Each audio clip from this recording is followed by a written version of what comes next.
Welcome to Ancient Oddities. Get ready for ancient Greece's most uncomfortable truth bomb. Oedipus meets Tiresias.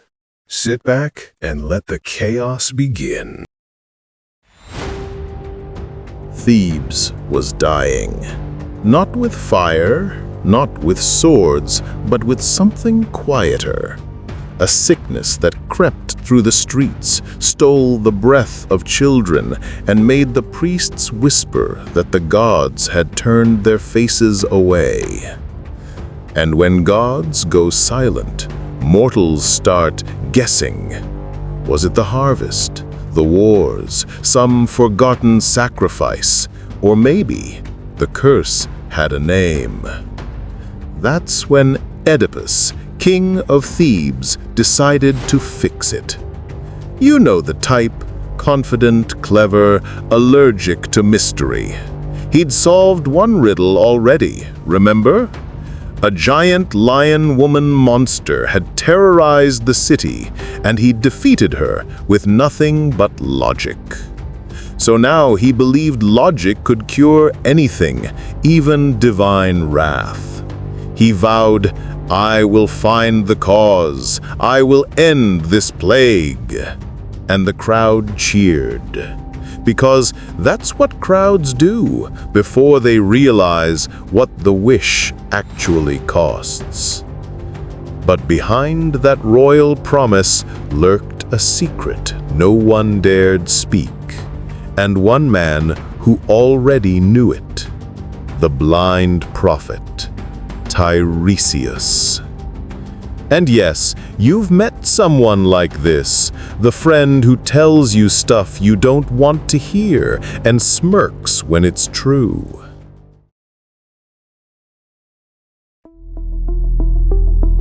Tiresias lived on the edge of Thebes, half hermit, half rumor.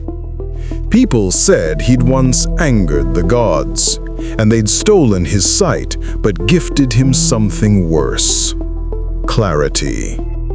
He could see truths others prayed to stay hidden. And that's not a blessing, that's a lifelong jump scare.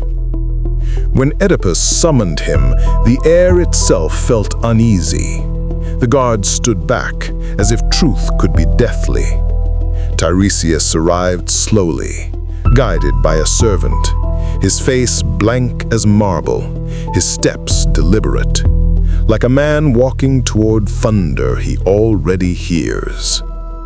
Oedipus, ever the problem solver, greeted him with courtesy, the kind that sounds polite but tastes like pressure. "Speak, prophet," he said. "Tell us who brought this plague upon my city." Tiresias hesitated. He'd seen this play before. Kings asking questions they already regret. "Do not ask," he warned softly. "You will not like the answer." But kings hate suspense. Oedipus pushed. He demanded. And Tiresias finally sighed. That deep, tired sound of a man who knows the truth is about to ruin dinner. "It is you, Oedipus. You are the curse." The court went silent, not out of disbelief, but out of the sudden, awful recognition that this story just changed genres. And Oedipus, he laughed, because denial always sounds like laughter first. Also, probably hoping someone would yell, "Just kidding, right?" But nope. Rumors travel faster than plagues. By sunset, the city already whispered that their king was cursed, the way people whisper when they don't yet believe but desperately want to. Oedipus stormed through the palace halls, rage flickering like torchlight on his face. How dare a blind man accuse him, the savior of Thebes? He'd solved the Sphinx's riddle. He'd freed this city once. Surely he could outwit an old prophet with shaky metaphors. Poor guy. Confidence 100%, self-awareness 0%. But the thing about truth, it doesn't care about your resume. As Tiresias was led away, he left Oedipus with a sentence so simple it echoed, "You are both the hunter and the hunted." Oedipus had no patience for riddles anymore. He'd spent his youth answering one, and it had made him king. Now another one threatened to unmake him.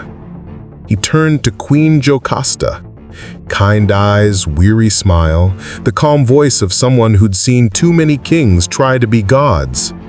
When he told her what the prophet said, she laughed, softly, dangerously. She said, "Prophecies are like nightmares. They only come true if you feed them." Jocasta said, "Let me tell you a story. Long ago, born under a prophecy, a child would kill his father and marry his mother. To avoid it, the husband and wife did the sensible thing people always do in myths. They tied the baby's ankles and left him on a mountain to die. Problem solved, right? But the baby lived. People in myths really need better life insurance." And Oedipus, hearing this, felt a pulse of something. Fear, unease, but he brushed it off. The world is full of unwanted children.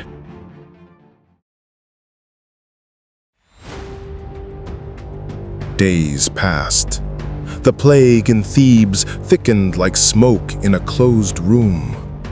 People were afraid to leave their homes. Oedipus paced the palace corridors, rubbing his temples as if sheer frustration could conjure answers from the air.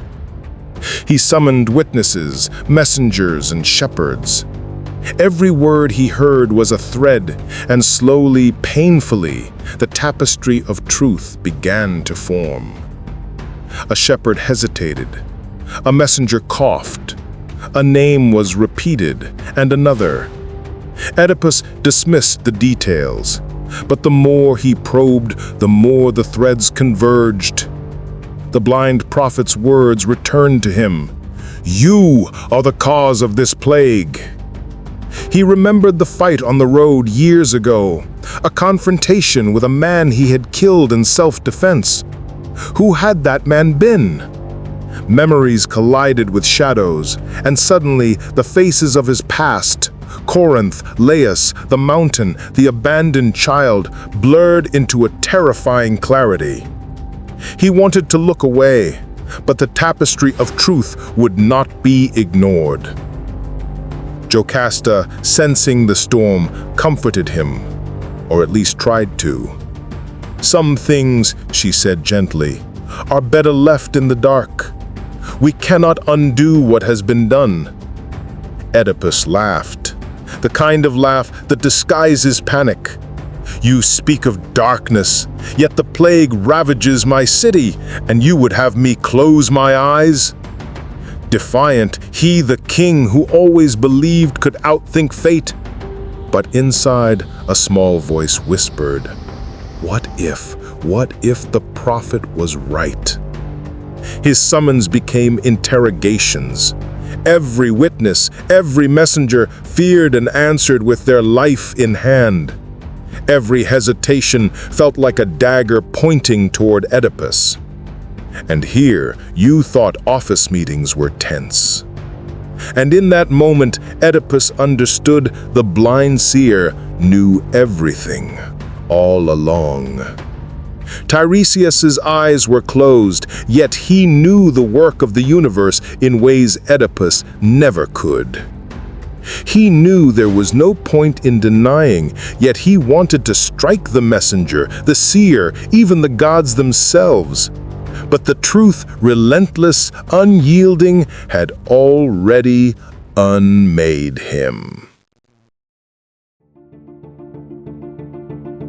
The threads of the past tightened into a noose around Oedipus. Every lead, every witness, every hesitant word pointed toward a truth he dreaded. He summoned the final messenger, there is always a tiny bit of chance what he feared may not be true.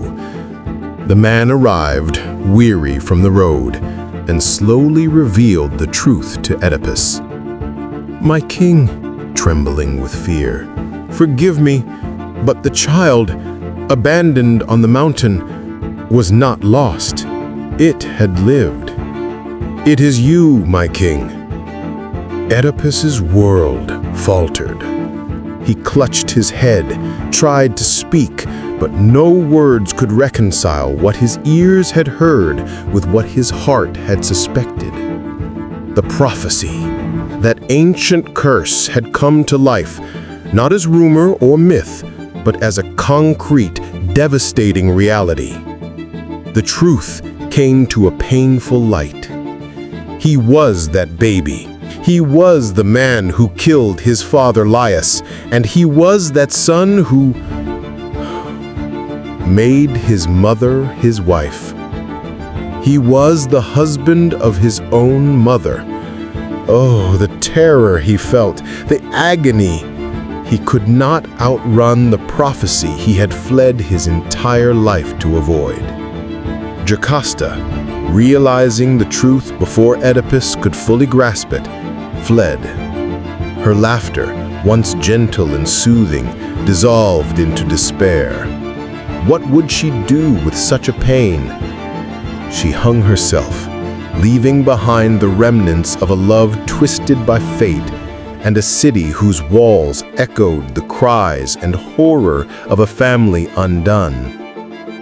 Oedipus found her lifeless body, and in a fury and grief beyond comprehension, he took the brooches from her robe and blinded his own eyes. At last able to see the magnitude of his actions. Thebes trembled. The man who solved riddles and thought he could outwit the gods had collapsed spectacularly, and probably wished he had just solved Sudoku instead. Tiresias vanished, but the weight of his prophecy lingered. And somewhere in the shadows of Thebes, one could almost hear the faint, knowing laugh of the universe itself.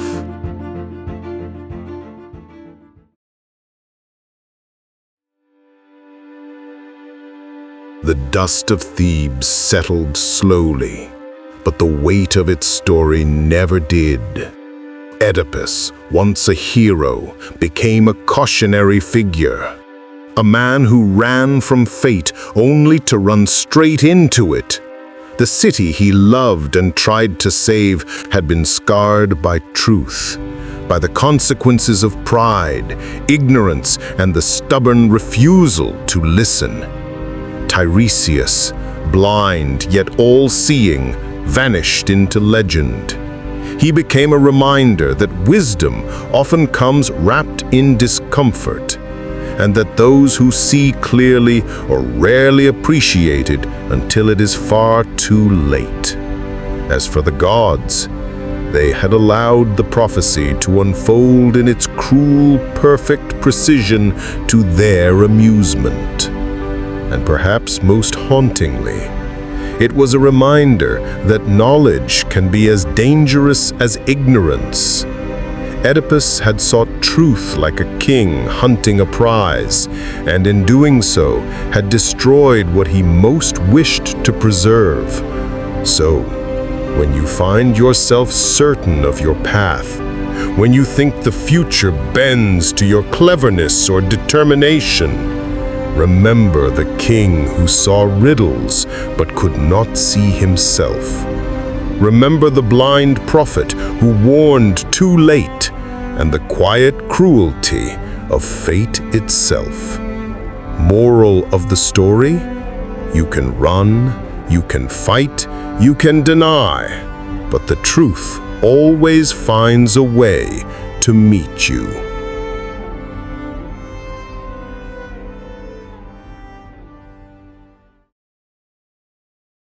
You survived the myth. Respect.